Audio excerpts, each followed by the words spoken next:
I used to think I was, almost like unempathetic and unfeeling because I really saw things binary. Like when people would kind of ask me, I would describe it as like a flow chart. Like, those like yes, no flow charts. Like, it's like, can you do something about it? Do it. If you can't, don't worry about it. Like that's literally how I kind of see things. Well, you two are leading the way and a shining example of how women can make it work. And it's beautiful because we're moving into a new paradigm where women are leading the way, and we're leading the way with doing less. The difference between you and a cadaver is your life force, right? Like all you need to heal is a life force. And then that's what chiropractic's helping spread throughout the body.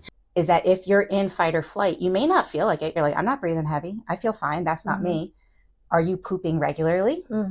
Are you sleeping regularly? And is your immune system working? And especially, that also goes for allergies. Allergies are an immune response. So people go, I'm super healthy. I just have to take Allegra every single day for 5 years or else I can't see or breathe anymore.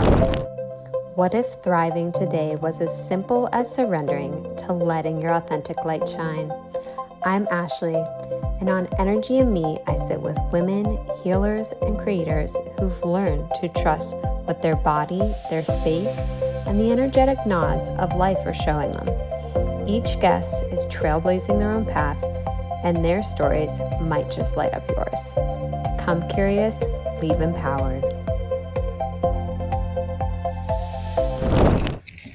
So welcome to the Energy and Me podcast. My name is Ashley Joe. I'm your host. And here today I have the beautiful, amazing Dr. Ila Clemente. She is a chiropractor, amazing mother, and co-owner of Flourishing Family Wellness. And today we are here to talk about all things energy, specifically looking through the physical body and how much it really affects your energy and how you have seen it work in your own life and also in your patient's life as well. Yeah, I love that. Thank you for having me. This is great. Of course. So tell us a little bit about yourself. Okay. I'm from New Jersey. I grew up in Bridgewater.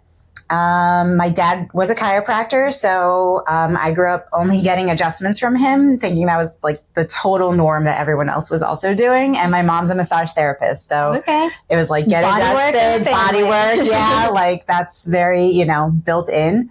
And college was when I first kind of realized like, oh, people haven't ever had a massage or like don't know what chiropractors do. And I was kind of called back into it. My dad passed when I was a teenager, so I stopped getting care because again, when you grow up with it, you kind of don't seek it out for like someone else to pay and, do stuff you don't even realize. And I played a lot of sports and I was getting sciatic pains and, the trainers were just like free student trainers learning and, they were like working as best they could, but it was just coming back and, it's like this muscle, that muscle. But there was never like a cause and it didn't make sense. And then I restarted chiropractic, when I was back for the summer in New Jersey, and then it totally went away and it went away forever. And it was just kind of like like an adult realization of something you never connected as a kid. I wasn't sure. I was cut out for it. I never considered myself like science minded and pre-med or anything along those lines. I was going to be a history teacher. So I actually went on to get a master's degree in education. Okay. And then not happy, not getting jobs, I'm sure you could tell me more from my human design about why that is, but just not aligned. Just jumping all over the place. I changed colleges my freshman year. I changed, colleges within the university after transferring schools.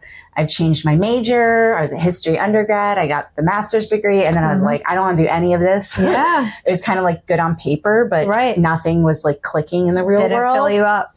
And so I went back and my now husband, then we were dating, but he was in film and television. So he went to LA and there's a chiropractic school outside of, LA is huge. So it's technically LA, but it's like an hour away. And so I went and got my doctorate in chiropractic and that's the thing I've actually stuck with. So that's mostly me. Well, and you started with alignment to start out. Then you kind of got thrown off on your own journey, exploring yourself. And then you came back to it. So Yes. you've always been exploring the alignment things. Yeah. How did you feel in your body? What kind of drove you to what did your energy feel like in your body when you were doing things that didn't feel aligned? You know what? I'm literally connecting it right now. Yeah. But it keeps coming back to my sacrum. And when I was in college, not getting care, putting a lot of stress on my body, doing degree tracks that weren't going to light me up. I'm getting sciatic pain. I was getting tailbone pain, like it was literally like torsioning my body. It was like twisting it out. Wow. And then the other time that happened was in Los Angeles. And even while I was in chiropractic school, again, I didn't really I just grew up in chiropractic and I didn't realize there's so many subdivisions and actually almost infighting within the profession. Yeah. And there's different types of schools. There's different, hundreds of techniques. So while I was in school, I was actually very unhappy. And then again, hurt my back, hurt my sacrum. A classmate was like, you have to see my chiropractor. And it was the best adjustment of my life. Wow. And I was like, this is the style I'm doing. And and I was like, just everything else is off the radar. And it was just locked in. Amazing. Yeah. So that's still what I practice. And it's the only thing I would recommend to my family to get adjusted, myself, is this style. Okay. So what is the exact style called? The style's called Gonstead. Gonstead technique.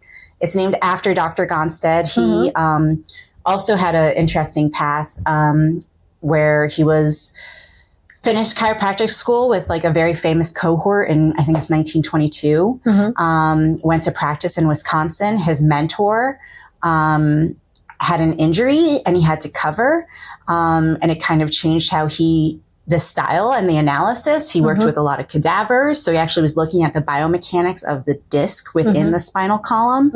And again, it's not just kind of moving bones and making sound. It's the precision and the biomechanics.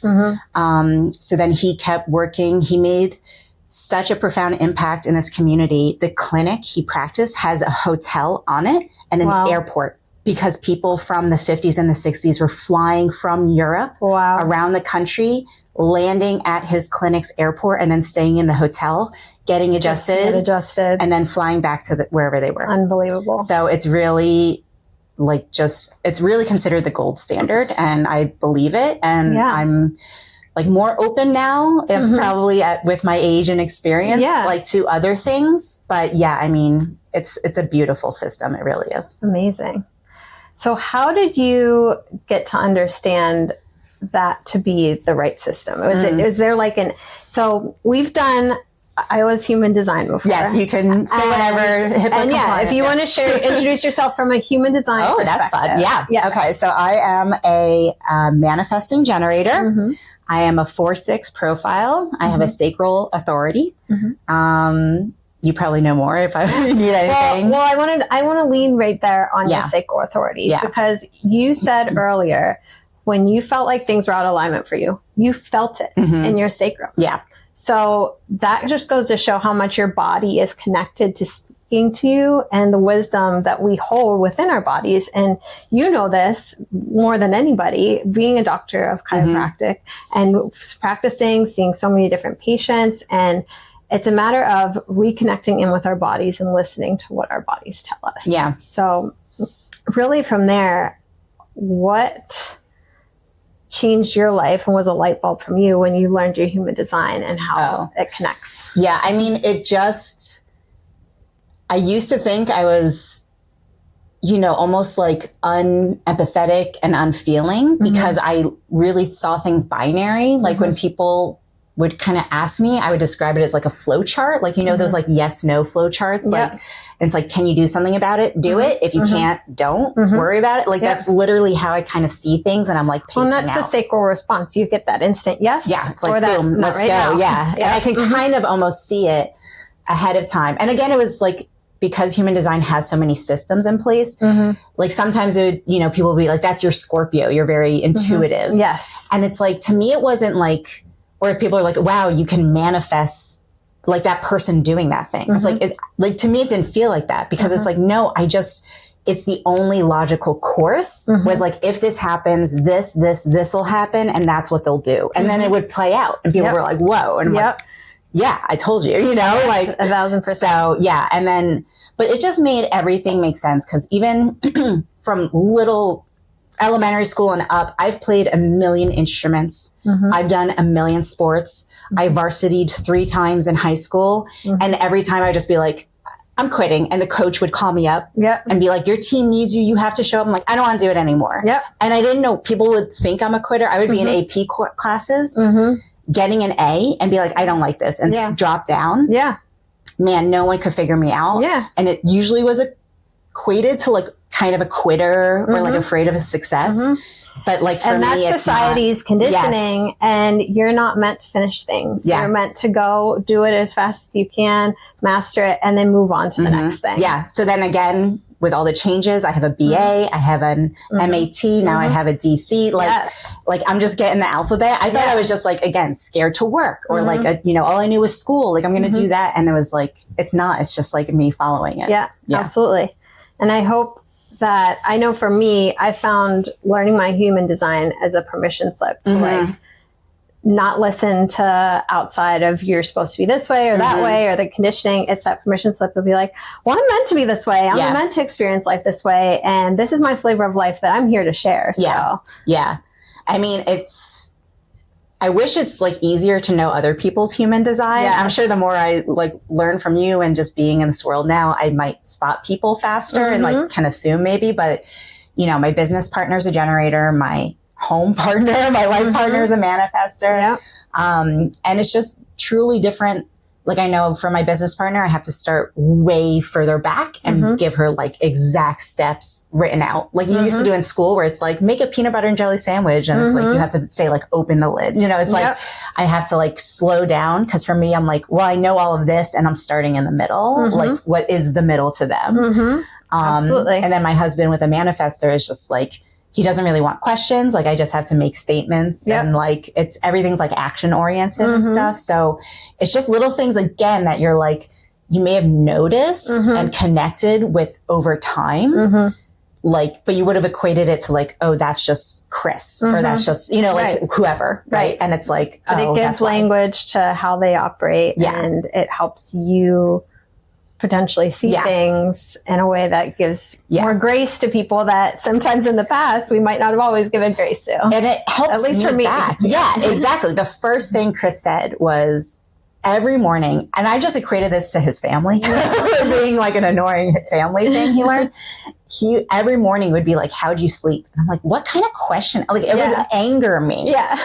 And like, it'd be like, all right, like, I don't know. Like I was just asking him like, this is the stupidest question. Like, good. I don't know. Like I slept. So, and then like after working with you, it's like, I need yes or no answers so that my sacral energy can like answer it. I hated this all through school for education is all these hypothetical. I hate hypothetical questions because I'm like, I don't know, like 5 years from now, like I literally cannot answer that. And it would like, and also to the point of anger, right? And that's part of like anger and frustration. That's part of the not self theme. So yeah, it's just so now Chris knows to ask me yes or no questions. So it's like, did you fall asleep quickly last night? It's like, yes, I did. Now we had a pleasant conversation in the morning instead of like instantly kind of being annoyed with each other. It's beautiful. Beautiful. It's amazing what awareness can do. It really is. It really is. Yeah, absolutely. So let me get my notes here because I have some more things I want to chat with you about. And a little bit more is from like a high level perspective, and you're going to may or may not like me for based off of what we just talked about. Exactly. Having these more yes or no questions. Anger rising. But what is your relationship with energy? So like obviously you are connected with it through your profession and you see it working with your patients and seeing it with your family and everyday relationships. But when did you realize that it was more than just like the physical of what we feel here? It was actually probably more recently. And I just felt everything was very sequential. I remember listening to a podcast that had Bruce Lipton speaking. And I don't feel I'm a great speaker. personally. And to hear Don't knock yourself. Thank you. You're, like thumbs up for me. You are a great speaker. But just hearing someone like Bruce Lipton, who's been doing it for 40 years, I guess, like he's got a lot of people practice. Are seamless. Yeah, I really admire people that seem seamless, right? And he was just talking about like quantum physics, and he was speaking in a way that was like, if you use the word chiropractic at the start of his sentence, it would fit perfectly.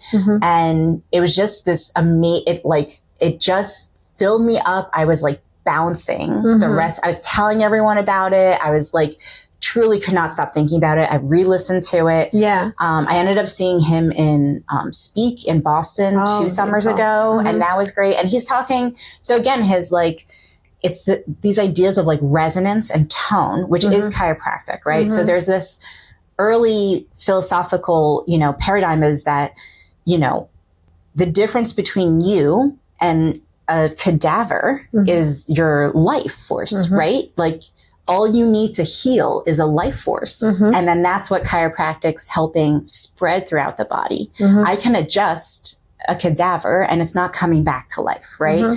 But your finger can get a cut and without intervention knows to clot, to scab, to make new skin cells and to heal. And the biggest example is making a child, right? There's nothing else needed besides the innate intelligence of these cells coming together and then splitting.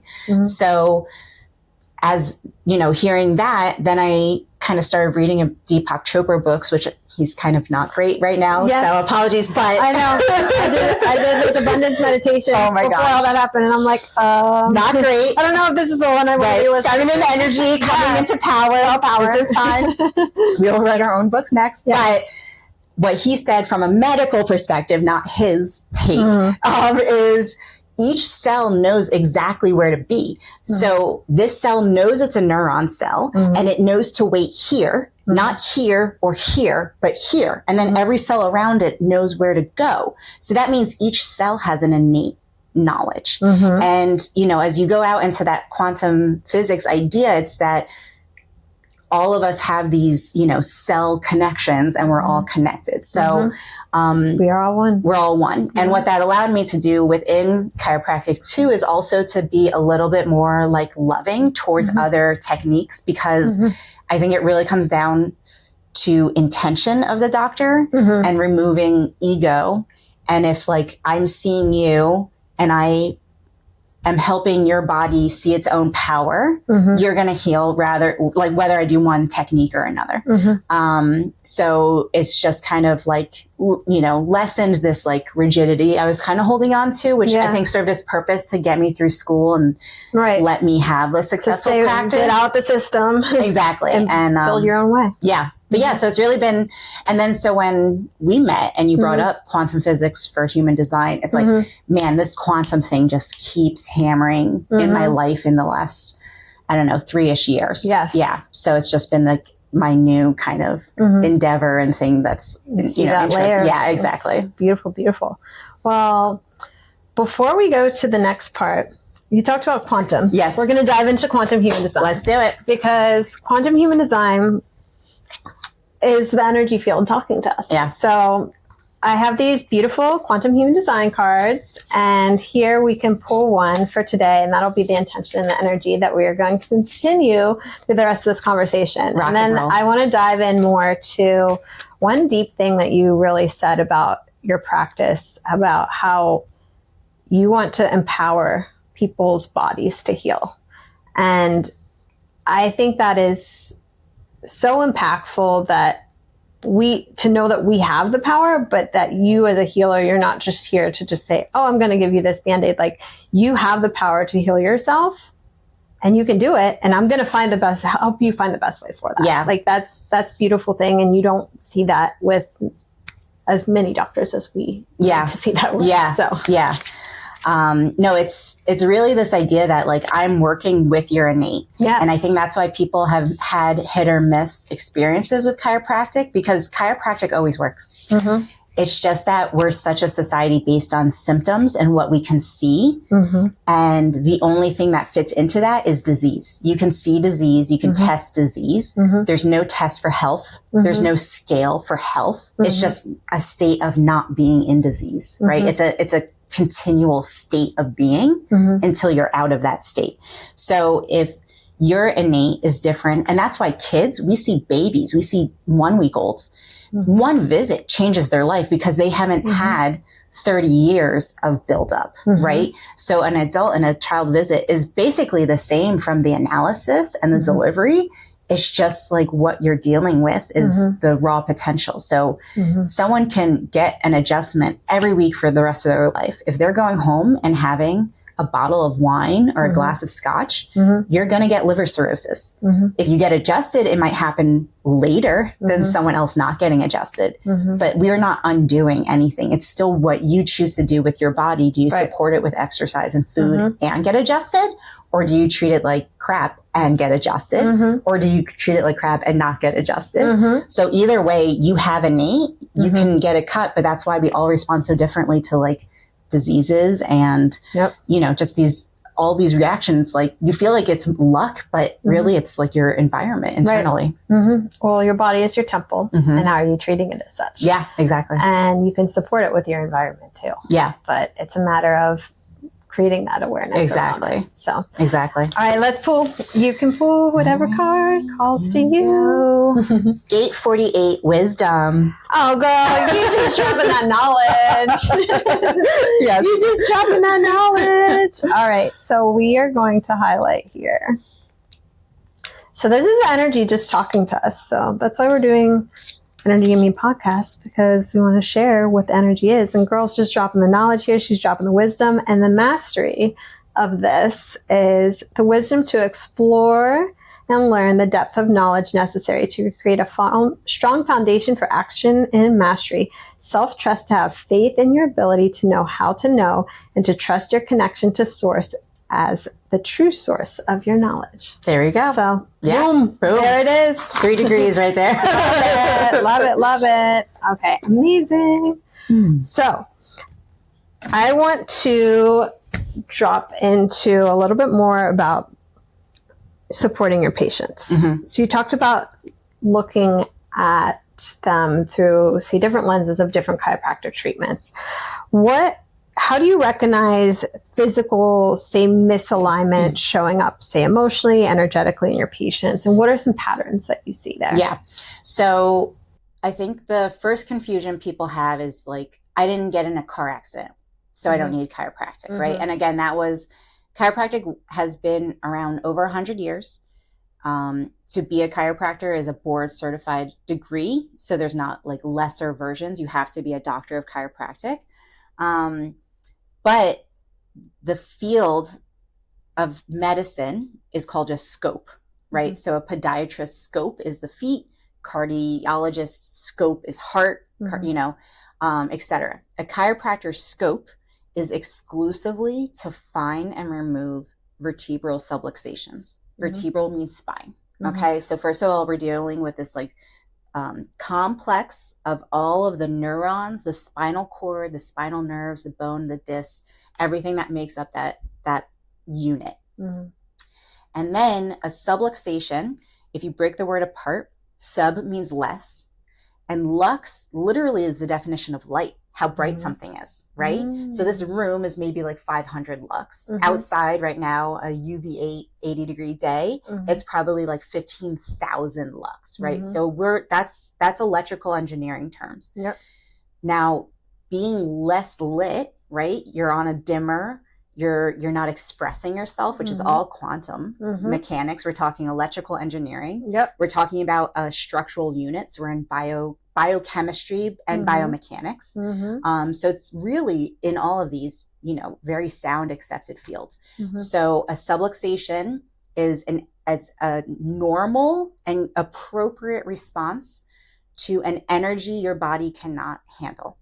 So if I was walking my dog by the leash and a car was going to hit that dog, I would yank her leash and it would pull her neck and that collar, And in that moment, it was the right decision because I saved the dog's life from getting hit by a car. Her life force was preserved. Did her body adapt to that physical force being pulled? Yes. And then now when the body feels safe, it can process that and release it. So it's basically in energy, it's stored potential energy, right? And kinetic energy. So the more stored potential, it's very tiring. Your body gives off heat. So we measure heat in our office with thermal scans, literally right on the spine, you know, temperature differentials. I remember when you did that for me, and I was like, I have never been a chiropractor that did this. I love this experience. Like, and you connected so many dots for me. And it's like, it's making this very, you know, quantum physics again in chiropractic. It sounds out of the box, and that's where it's put into like a woo-woo alternative. But it's really the opposite because a pill is something. This is the base. This is where everything else should be grounded from. We created an environment where we only trust something that can have a placebo, but chiropractic can't have a placebo. That's why there's hundreds of techniques and thousands of doctors around the world doing totally different visits, and people are getting better and continuing to go to them.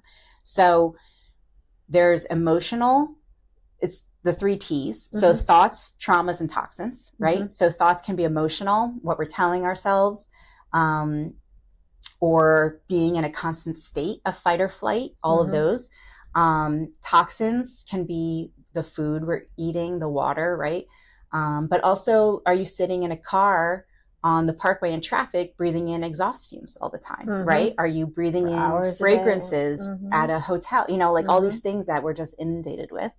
And then, you know, the physical, you know, trauma is more of what people expect, but that's either, again, a macro trauma, like a fall off a ladder or the car accident, but micro traumas, sitting at a computer chair every day, nursing a baby, right? Like hours and hours and hours. Yeah, exactly. And we see all the pregnant moms because the low back pain from having the belly and the walking being off changes to upper back pain. Yeah, exactly. Right. So we're holding the car seat. We're over a crib. We're, you know, everything's low, low, low. So we're, all 3 of those things are present all throughout the day on many levels. And again, like the more you're doing helps mitigate it. But at some point your cup's going to get full and your body's like, I can't plug all these holes. And you kind of reach max capacity. And at that point, that's a symptom. Right? It can be pain. Right. It can be constipation. It can be a migraine. It can be sleeplessness. It could be anger. But it's still manifesting in some way. And if you can make physical tears from an emotion of being happy or sad, why can't you physically manifest areas of your body from emotions as well? Oh, yeah. Our body stores everything. Yeah, exactly. Everything. Exactly. And I'll never forget when I had my first appointment with you guys. I grew up going to a chiropractor through my teens because I did competitive gymnastics. I fractured my back. Nobody told me until the point where I had spondylolisthesis. So my vertebrae was permanently tilted forward. So I saw a chiropractor like on the regular after that. But like it was just go in, cracks in your back, and then you leave. And like that's just what most people, I don't know, that's what I thought a chiropractor was. And then when I came to your wellness studio, the experience of you guys running I don't know what it's called, the radar gun, the radar gun or whatever it is, up your back, and then showing the physical image right there. This is all the red areas of where it doesn't work, and the yellow areas of where this is an area that you're having troubles with. Like just being able to physically see that and be like, wow, like that's my body. And then you gave the handout after, just like educating your patients of every vertebrae is connected to a different part of your body, your different organs, your different connections, emotional feelings, all of that. And the spine is connected to your central nervous system. So I know nervous system is such a hot topic this year. And tell us more about how the nervous system regulation happens through the spine. Sure. Your body needs about an 80-20 rule, as most things do, of being in 80% parasympathetic, rest and digest, and then 20% sympathetic, fight, flight, freeze.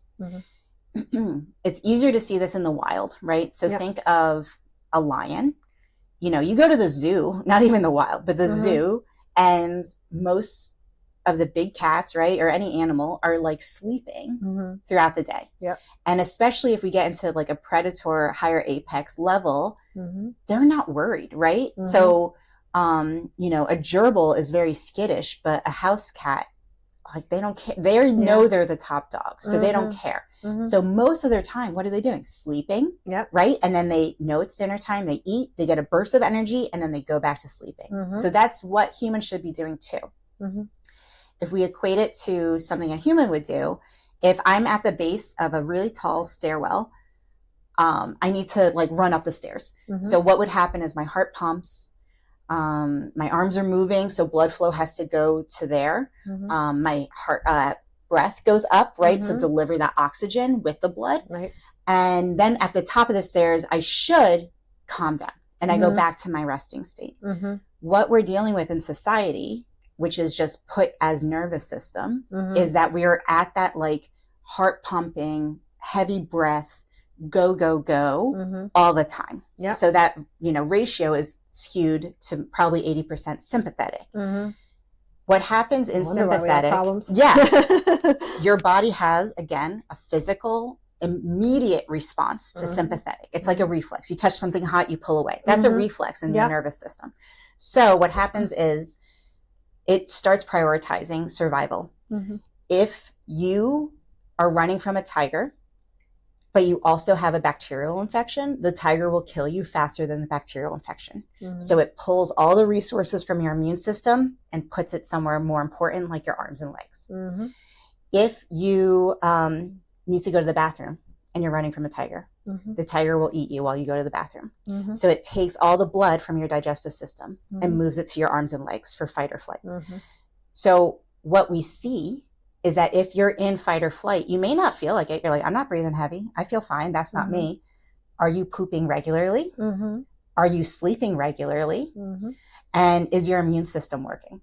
And especially, you know, that also goes for allergies. Allergies are an immune response. So people go, I'm super healthy. I just have to take Allegra every single day for 5 years or else I can't see or breathe anymore. That's not a normal response. That's an overactive system. That's sympathetic. So all of that is nervous system regulation. It's getting out of the sympathetic and into parasympathetic. And what they've done, thank goodness for these people, because we're not doing it in our office, but at universities and through like, you know, the research facilities, they're taking blood draws pre and immediately post adjustment. And you see an immediate increase in your immune system cells. You see an immediate increase in your the brain chemistry that releases your neurotransmitters of oxytocin, which is your love hormone, right? So you literally leave happier. Your dopamine, your serotonin, all of those increase in a safe, natural way, which regulates you back into that parasympathetic. So immediately we have babies going to the bathroom instantly that haven't pooped in weeks. We have people, you know, driving on highways happier. They're going back to spouses happier. Kids are happier. So it's really powerful, and the research is there to back it up. I leave your office. I mean, people come in, you know, and then I'm sure the front desk just sees them leave a totally different person. We had someone with Parkinson's. Her initial posture picture, you know, is that stooped. I mean, she literally like can stand up on her own without canes anymore. And that's beautiful.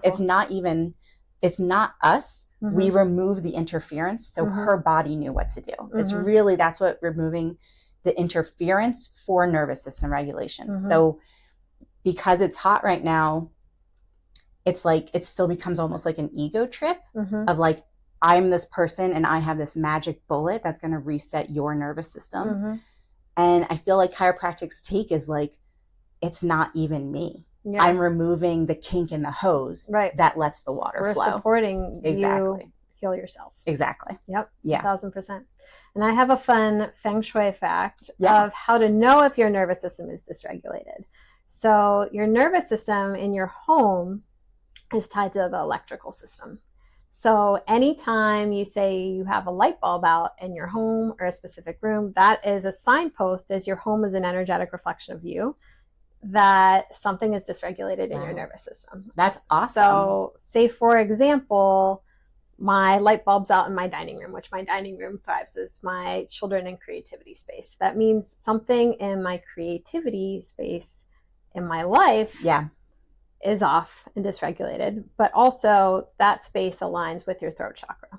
So something from that's connected to my spine, which I can go see you, or I could see somebody with Reiki or somebody who does any sort of energy type healing, can help connect and re-regulate that nervous system. But your home is a signpost. So you start by fixing that light bulb, because energetically that's going to begin supporting your body. And then you can go see your chiropractor and that'll fully support your body. Yeah. And that goes back to the Lux comment. So it's again, it's like lights. so, it's all energy. connected. And you know, the more you learn about these systems, it's like everything has its own wisdom. And it's however it different resonates languages, with you. but it's all energy. Exactly. So I say everything is energy. Everything is energy. Yes. Okay. So I want to dive into motherhood. Yeah. Because motherhood, I feel like, is such like a pivotal point in our lives, where I know for me, I was cracking open, changed my life. So talk to me about your journey into entering motherhood and how that shifted, if any, perspectives for you and how you operate, and also juggle it all of the business as a doctor and being a mother. I mean, I feel there was like an overcorrection in my cohort generationally. I don't know if you feel this way, of like, it was such an emphasis that it's like a kid. I think they were trying to train us to not take it lightly, but it almost created this fear of like, it'll ruin your life. You cannot be happy again. You know, it was like, we waited till like our 30s before we had kids. So we're like, we want to live our lives first, right? And very few of my friend groups have kids, you know, from like my cohort of high school and college, like very few of us had children. So same thing, we were, you know, mid 30s. And even then it was kind of pretty hard to decide, you know, like, okay, at this moment, you know what you have, right? We had our dogs, right? We had, you know, but I will say, like, it's just, as busy as you are, it really feels more purposeful, even if it's like, okay, my weekend's like bringing her to some classmate's birthday party. Like, what else am I doing? What, I'm drinking at a bar? Right. You know, like, why is that's not better? Like, and so it's, you know, I'm not the most overly like romantic type about it, but it really is just like, I don't know, it became, in hindsight, it's like a no-brainer. Like, I really would tell everyone to have a kid, you know, not so much like to get away from the fear, right? If it's truly like not an option or truly what they choose, like that's one thing. But I really feel a lot of us was just like, as women, right? It was like, go to school, get a job, a kid. If you have a kid, you can't do anything ever again. And, you know, I think that's why we waited so long. And that's why it was even like a tough decision for when we decided to have one. But, you know, like, she's the best and I love it. So it is humbling, because I was never one to, you know, it takes a village, or, you know, how are you going to do X, Y, or Z? I was like, I'm not a village person. I can do a village person. I can do, I know what you mean. I guess that's where the title came from. So, I can do everything myself, right? I was always, I hate group projects at school, right? Like, so I was like, no. About that. So, it was humbling. It's very eye-opening, because you hear the NPR stories, or you like hear your friends go through the issues of like affording childcare, finding the right school, like, until you're like, I literally can't go to work today because there's no one to watch my child. Until you feel that, it is like mind blowing. Because like, when you don't have a kid, it's just like, just hire someone. But when it's yours, it's like, you can't just hire anybody. That person at the mobile station. So like, watch your kid or something. So I mean, it's definitely showing some. I mean, my dad was so clean and meticulous about the car, to see the state of my car right now. Like, I would never believe it. But again, it's like, I much rather her have this like happy experience than me like putting this anxiety on her to like be absolutely perfect of like cleanliness. The perfectly imperfect life. Yes, exactly. So, yeah, for me, I am an only child, so we're having the one, and I'm okay with that. I feel other people get more freaked out by that idea. So, it's just what's normal to me. You gotta choose what's right for you, and everybody has their different path and chooses what's right for them. And I think as millennial women, we grew up in a challenging time, and I know every generation has its challenges, but it's like the generation of wanting to make it on your own and have your own life, have your own profession, have your own career, but then you also want to have a family too, and then you want to have both, and it's like, how do you juggle both once you drop into motherhood? So kind of putting it on that, like how do you find balance and what works for you and your journey? I think it circles back to, well, what's amazing is that my journey for a business standpoint was I opened my own business in a different town, and I was having there's a lot of coaching groups, as there is, I'm sure, with every profession, and I joined this one. I really hated their messaging. I'm sure it's connected to a human design element, but man, did I hate them. And they knew I was about to quit and like give a bad review or whatever I was going to do, and hold a grudge. And they were like, talk to this woman, like she's been with us a long time, and that's my now business partner. And amazing. And what we love Shelly. Yes, exactly. And she we ended up leaving the coaching group together because we didn't need them. But through that connection was actually that she was looking for a coverage doctor so she could have her second child because she wasn't able to take time off work for her. Balance. Yes, exactly. She didn't have balance the first time around, and it destroyed her. She herniated a disc. She like got in trouble with licensing just because like the timing, she lost track of when to, like did it, like all these like you got 1,000 things on your plate, exactly, like and priority shifts, to run a business, and so she worked right up to her due date, had a home birth, took 1 month, and went back to work. And she's like, I want to have a second kid, but I can't do that again. And her business had grown in those like 4 years. So it was even more difficult. So we partnered up, and I didn't have children at the time. And, it was really meant to be maternity coverage. And, 10 plus years later, here we are. And our official merge date is in 2019. And 2 years later, that same date is my daughter's birthday. So a very special date. And I was able to help her have, the type of second child time that she wanted. And it was little things, it's like she would be driving in and, her son was screaming in the car seat, and she's like, you have that moment of just like mental collapse. And I'm like, just go home. I'm working, just go. And it was like to have permission, you know, and then, fast forward to my timeline, and I got to take a fuller time and, ease back in. And it was still really difficult, and totally different types of births and children and everything.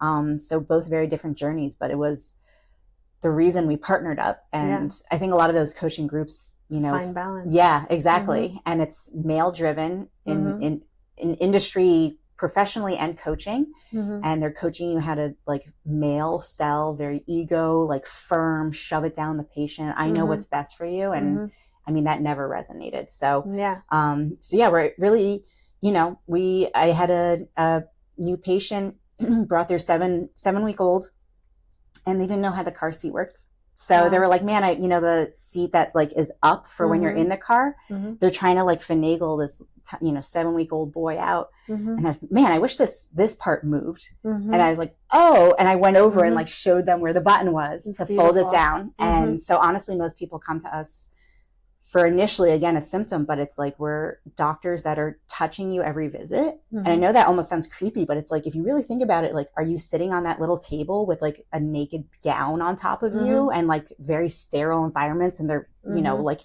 doing that all the time, and then they leave and no one's like talked to you or touched you. We're like hands-on every time. We know about your entire family. We know your work How'd that meeting go? Did you make black belt in karate? Like, it's really cool. So, you've built your own village. Yeah, exactly. Even though you said you're not a village person, but you built your own village. Yes, exactly. Construction village person. So yeah, that's with the motherhood too, is like it ebbs and flows, and we have kind of a standing agreement. It's like almost every 5 years our schedule needs to change, and her kids are older than mine, so she's more into like after school sports, the weekend sports. Mine's not really doing that yet, but she has the earlier bedtime. So it's like, we're just moving around who can do what. And, she's my work spouse for a reason. So 1,000%. I mean, that's why it usually ends up being like a mom drops out of the workforce, and we really don't accept that, as like what it has to be. So we're lucky to have supportive husbands too, and be able to do our business. Well, you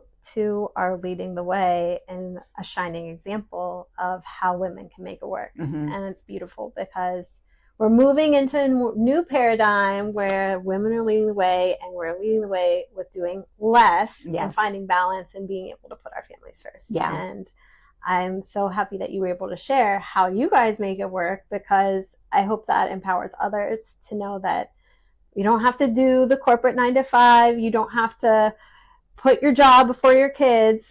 You can put your kids first, and you can find a way to balance out work that works for you. We really try, to emphasize too, like as soon as the baby's born, like the mom's visits stop mattering. And it's like that postpartum, moms are the linchpin. Yes.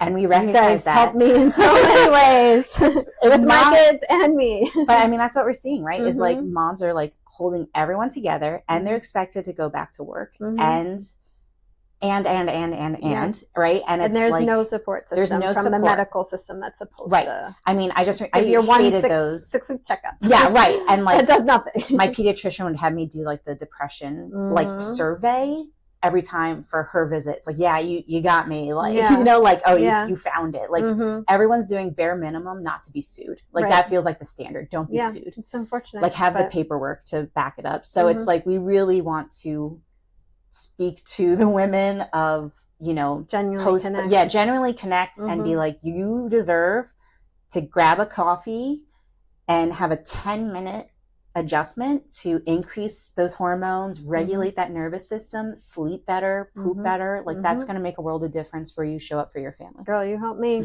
First beginning of the motherhood, eat, sleep, poop. Those are the things that are number one. All you got to focus on, and you guys can help us regulate that. Yeah. And I know it sounds so simple, but when you're in it, just those things are the hardest times. Yeah. Sometimes if we're running late, I'll come in the room and I'm like, I'm so sorry. Thank you for your time. We never run behind. But there was this, and every mom is just like, this was the best 15 minutes of silence in my life. And then you get the adjustment. Yep. So and then you feel 1,000 times better. Exactly. Amazing. Okay, awesome. I want to begin wrapping it up here with a couple just standard questions I always do for the Energy in Me podcast. And really, this is just to help others by sharing your truth. Yeah, I'm ready. Because everybody has their own authentic journey, and sometimes it helps from hearing how other people work gives you permission to work yourself. So what does living in alignment look like for you? That's a tough one to start out with because I kind of have a hard time balancing self-improvement and like what is alignment, but what is bettering yourself. Right. Because then you're in the loop of like, is this conditioning or is this my actual response? And, I can be then in my head of analyzing it. So alignment is, I grew up kind of an athlete. And like, to me, it's that like zone state. Like everything you pull up, you get that parking spot, like things are just working out. Sacral, it's instant, So it's just like, I feel good, sun shining, birds chirping. Like for me, that feels like alignment. And I do a lot for circadian rhythm to support that, even in times where the environment is feeling like it's working against you, but more so as a reminder to like we shouldn't be living by the calendar as if, January 15th is the same as March 15th is the same as July 15th. Those are very different, and you're I'd like you to talk differently. about that more, because that was really impactful for me Yeah. when you shared in one of your workshops how to work with the sun and when is the best time to get sun. Can you dive into that a little It's more? huge, you know, and most, again, right now we're in this like consumerism culture where everyone wants to sell something. Right. The things that help you the most are for free. Yes. And it's what our ancestors did. So, and they all support each other. Yep. Right. So connecting with nature. And it's very, again, the circadian rhythm is quantum physics, and it's light. Right. So we're like, those are the themes of today. And literally with the wisdom of that, we are beings of light. We are beings of light. And, you know, it's how we're regulating ourselves. So the easiest thing is always a morning sunrise, you know, in your eyes. If you wake up before the sun, or again, seasonally, you can wear things that block the blue light, but really avoid the screens.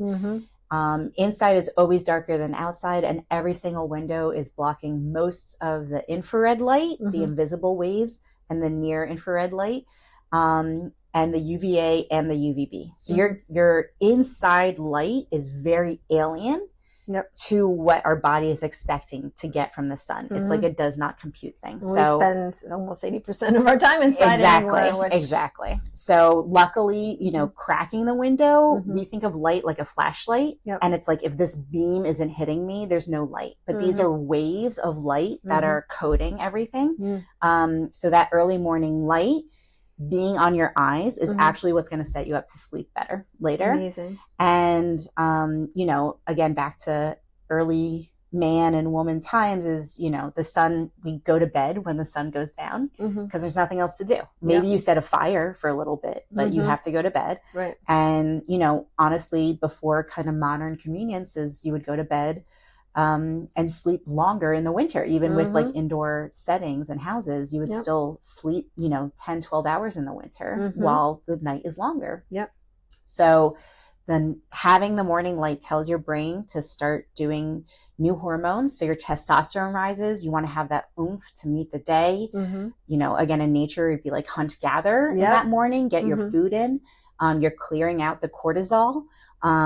So your stress is leaving. It should peak in the morning and then dip. So your cortisol is like the sun, rises right in the morning and then like kind of teeters out. So if you're getting these surges throughout the day, it might be messing with you in your sleep. Melatonin's like the moon. So the better system of the cortisol rising, you're going to have the inverse with melatonin to help you sleep at night. And really it's about keeping your, you know, your room environment should be pitch black, blackout curtains, electrical tape on any sort of devices that have light, and unplugging, you know, no real radiation devices around. Those EMFs, man. The EMFs. And, you know, sun is a source of EMF, but it's native.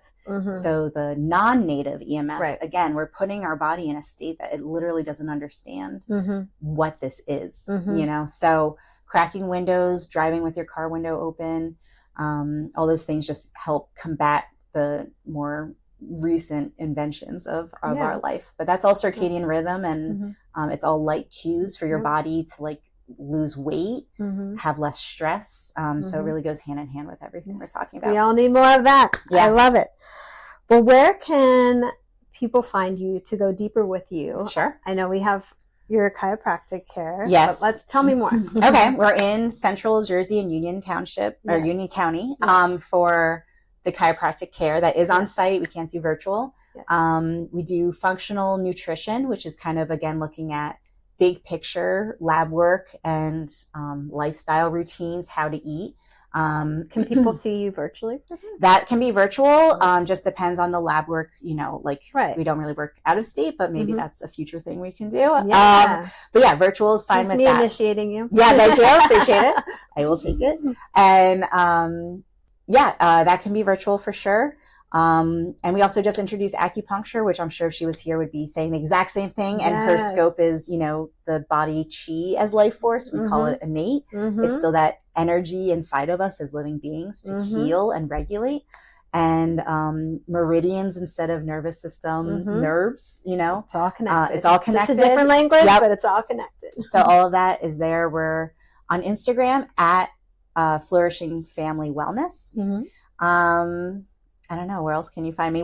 I'm a Glucose Goddess Pro. So that's certified. So that's certified by Jessie. I don't know how to say her last name, but she goes by Glucose Goddess. That's a huge, very easy, like kind of hack of just changing things without kicking things out of your diet or doing anything. But it's just, again, these little tweaks make profound differences.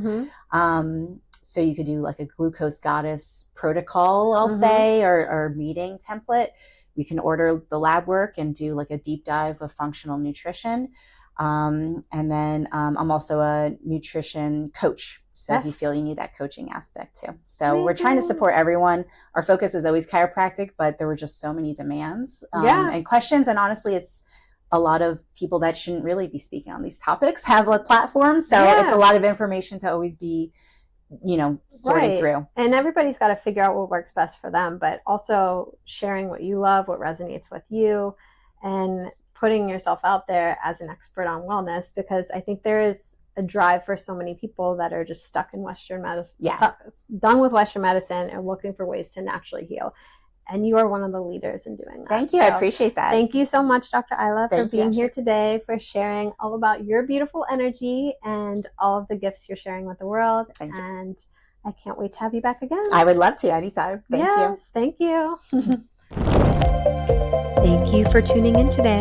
If you enjoyed this conversation, be sure to like and subscribe to follow along for more empowering discussions about aligning your energy and letting your light shine. Wishing you wellness.